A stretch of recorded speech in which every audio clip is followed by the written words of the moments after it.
tax. If you've got solar panels on your home, you're going to have an extra tax because they're not making any money off of you. And in fact, some places, the power companies actually owe those homeowners with solar panels money. So basically now they have to put this extra fee on it, looking at a way, that they can take advantage of the people who embraced going green. And it's not just that.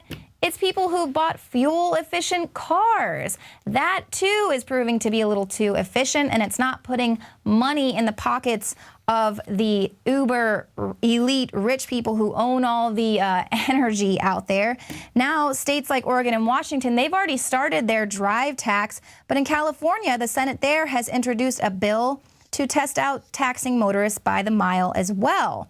Now, the state's gas tax was no longer bringing in the revenue that it used due to people driving more fuel-efficient vehicles. And the gas prices are insane in California. So, basically, they convinced all these people that they need to save the planet and they got to buy all these fuel-efficient cars. So then they do.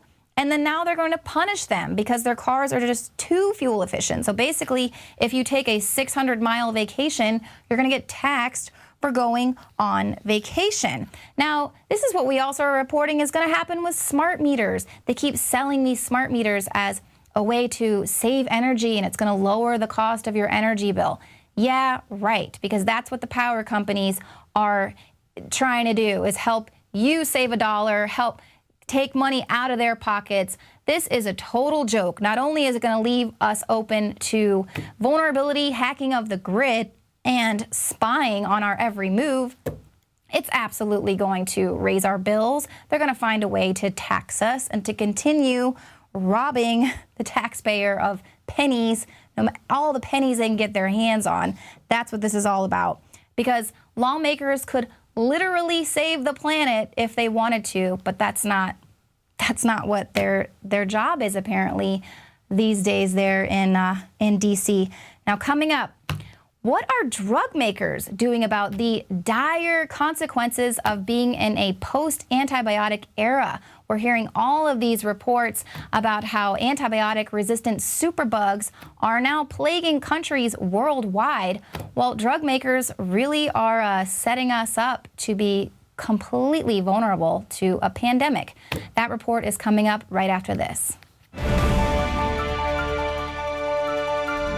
The news is plagued with headlines warning that deadly superbugs that evade antibiotics is spreading globally. The World Health Organization is calling for urgent action to preserve the power of antibiotics, as the effects of drug resistance will be devastating. Something as simple as a scratch or a UTI could kill, and once-beaten diseases could resurface as fatal illnesses. According to a new report from the World Health Organization, antibiotic resistance is now a bigger crisis than the AIDS epidemic. One of the best-known superbugs, MRSA, is estimated to kill around 19,000 people in the U.S. annually, far more than HIV and AIDS. Drug resistance is driven by the misuse and overuse of antibiotics, which encourages bacteria to develop new ways of overcoming them. As some strains are eradicated, other more virulent forms of a disease pop up in their place. Last year, a mystery flu-like illness killed dozens of people in Texas, including family members of Alex Jones. The cause of illness has yet to be diagnosed, but doctors are certain it's not H1N1, but they say perhaps it could be a new form of the disease.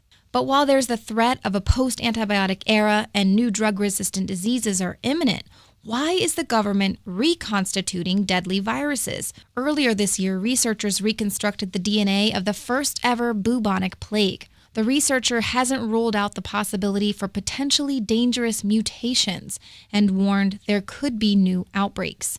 Researchers reconstituted the 1918 Spanish flu, perhaps the most lethal plague in the history of humankind, to help prevent a calamity, they hoped, and not cause one. Scientists experiment with these potentially deadly viruses in order to develop new vaccines and treatments, but sometimes those strains and their mutations might not stay safely inside the lab. Last month, a Maximum Research Facility lab in Texas reported missing one of 5 vials containing a potential bioterror agent. CDC officials didn't consider the missing vial a public health threat and say it's extremely unlikely the vial was stolen, but rather fell under some equipment and was swept into an incinerator. A French lab reported it lost more than 2,000 vials containing fragments of the deadly SARS virus. How can it be that easy to misplace a bioweapon? And even more curious, the genetic code for these agents is uploaded into public databases so other researchers can download them to conduct experiments. How easy would it be for a bioterrorist to exploit that information? As headlines are flooded with the warnings of a post-antibiotic era, drug makers have said they will no longer produce antibiotics. No doubt this will drive up the cost of existing antibiotics, but what else is behind this? Is it a push to get people to buy more medical insurance? Or is it something more sinister, like leaving the entire population helpless to a superbug or a weaponized bacterial outbreak? Outbreaks like the Ebola virus that is currently spreading throughout Africa. In April, a mob in Guinea descended upon an Ebola treatment clinic, accusing Doctors Without Borders health workers of bringing the Ebola virus with them to Guinea, where there had never previously been any cases of the virus. Beta tests are performed to study how fast a disease spreads and how far it goes. Is it inconceivable to believe that these outbreaks are a beta test for a much larger deadly plague virus that's set to be released? And how much does the government know? FEMA is advertising for contractors who can supply medical biohazard disposal capabilities, 40-yard dumpsters, and medical supplies to go with 1,000 tent hospitals set up across the United States. The emergency rollout of these services must be able to be completed within 24 to 48 hours. These large-scale purchases indicate that FEMA is not just making routine emergency preparations, but instead gearing up for a major crisis. They're getting prepared. Are you?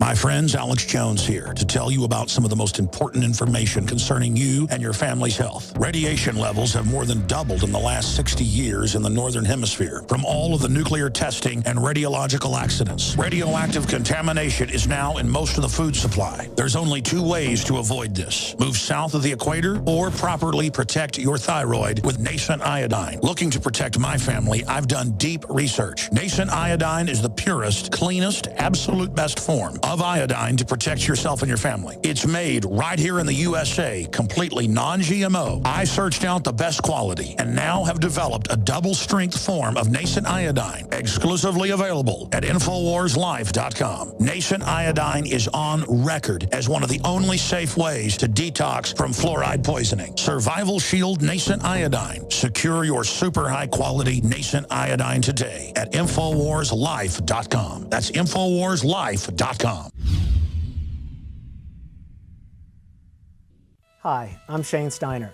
A lot of you have been following my progress using Super Male Vitality. The last 19 weeks has been an incredible experience. I was feeling a little down and lethargic during the holidays, and none of the supplements that I was taking were doing any good. That's when my longtime friend from high school, Alex Jones, introduced me to Super Male Vitality. I was a little skeptical at first. Not only would I have the energy to work out and go to the gym, but it was actually the changes were happening to my body a lot more rapidly. My whole mood, my libido, everything had completely changed.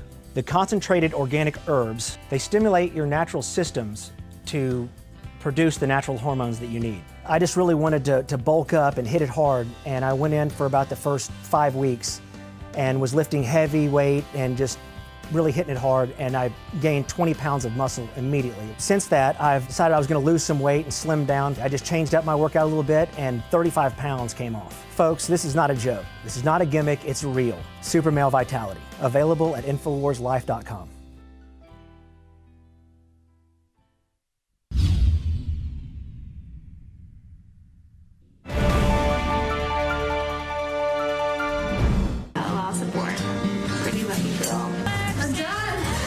I'm done. It was like 30 seconds. Even though it took 30 minutes. Bye. Thank you. I don't feel like a bad person. I don't feel sad. I can officially say watching that for like the third time today. That is the most satanic thing I have ever seen in my life.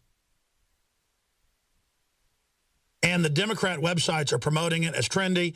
They've got all the trendy guys with the big beards, and you're young and we can wear sexy suits and have fun, and you deserve it.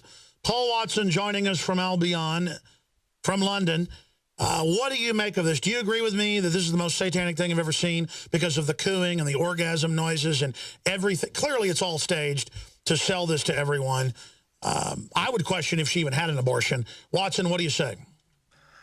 It's absolutely chilling, Alex. I mean, the response that I got immediately was that, oh, it's her right to choose. But of course, that's not even what this is about. It's about the enjoyment of the procedure. This is a sacrament to her. It's joyous.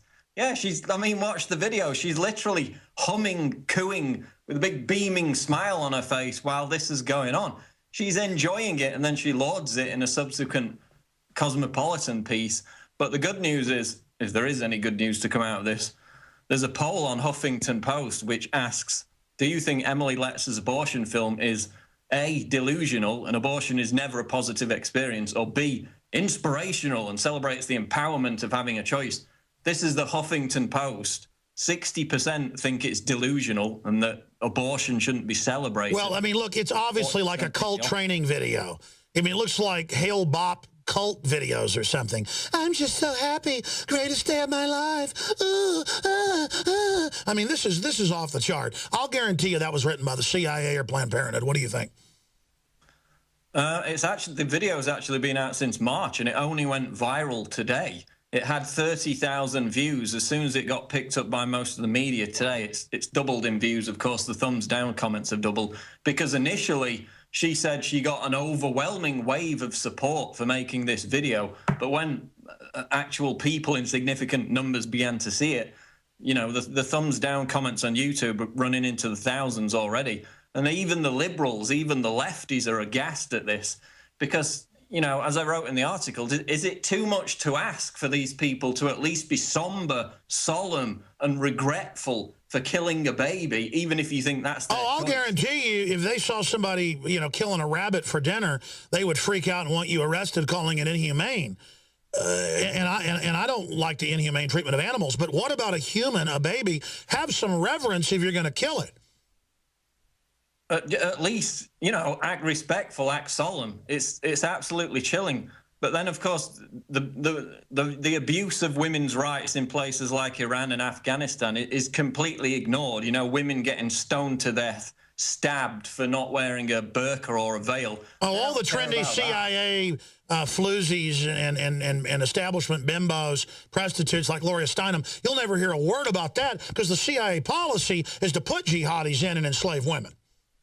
Exactly. And I mean, it's not only this example, you've mentioned others. In March, I wrote another article about the DC Abortion Fund, which actually had a donation drive. They offered people coat hanger pendants in reference to the vile method of using a coat hanger to perform an abortion. If you donated $10 or more a month, then you got a coat hanger pendant, and that money went to pay for women in Maryland and Virginia to terminate their pregnancies. So this runs throughout the whole leftist pro-abortion movement, this lip-smacking celebration of killing babies like some horrific ancient pagan ritual. Well, that's the thing, is the lip-smacking. I mean, they told her to get in a really good mood and try to be a seductress. I mean, she could get a job actually as a newsreader where they have the women do the seductress deal and the men actually think, looking through the television, the woman's really aroused by him. She is like trying to seduce women here into being for abortion. It was clearly highly scripted and very sick, and it just shows the spirit of this, the abject craziness of these people. Yeah, she says in there, if you didn't hear it, folks, the video's up on INFOWARS.com. I'm keeping this to remember it. I mean, my God, I later learned where an abortuary was where one of my kids got killed in Austin, and I can't drive by it. Literally, I almost run off the road and start crying. And these people are like wanting to have a memento and celebrate it and remember it. Thank you for tuning into the show tonight. We will see you here tomorrow at 7 p.m. Central.